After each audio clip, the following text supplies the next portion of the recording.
Welcome to Workday Adaptive Planning Modeled Sheets. In this session, we'll explore how to work with modeled sheets in adaptive planning, including how to access sheets and enter data, use the toolbar options, filter data, and view row details. Sheets are where you view, enter, and update data in your plan. There are three types of sheets in adaptive planning: standard, modeled, and cube. Each sheet is unique in terms of navigation and functionality. Model sheets are best suited to plan information that's based on individual records, such as workforce, contracts, and capital expenses. Unlike other sheet types, you can enter text and select values from drop-down menus to populate the records on a modeled sheet. Your security permissions and access rules determine which sheets are available to you and what data you can view and edit. You can navigate to sheets from the Global Navigation menu or the Top Apps card on your Welcome page.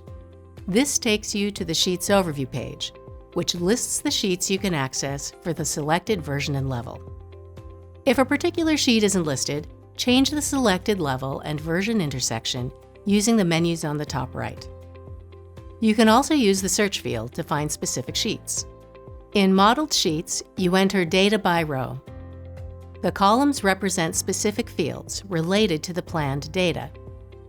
Model sheets can have different types of columns, such as text, date, percent, or number.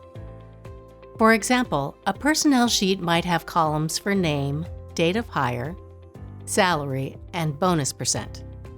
Additional columns could have selection lists for levels, text, dimensions, or attributes. To enter data on a modeled sheet, select the Add Row icon on the toolbar. You can also right-click on an existing row in the sheet and select Copy Row.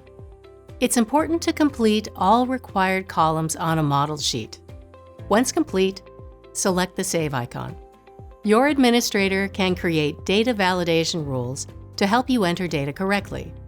Any rows with invalid data are highlighted in orange or red, depending on the issue severity. You can hover over these rows to view help text that explains how to fix the issue. In addition to the Add Row icon, you can select Delete Row to remove rows on a modeled sheet. These options are also available from the right-click menu. Now let's explore another toolbar option that's unique to modeled sheets. You can use the filter icon to filter sheet rows based on specific words or numbers.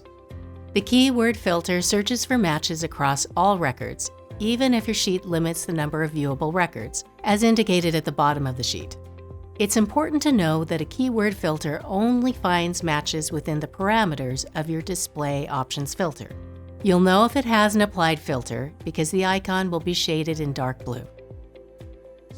The display options support more advanced filtering on modeled sheets. You can set conditions based on specific columns and comparison values.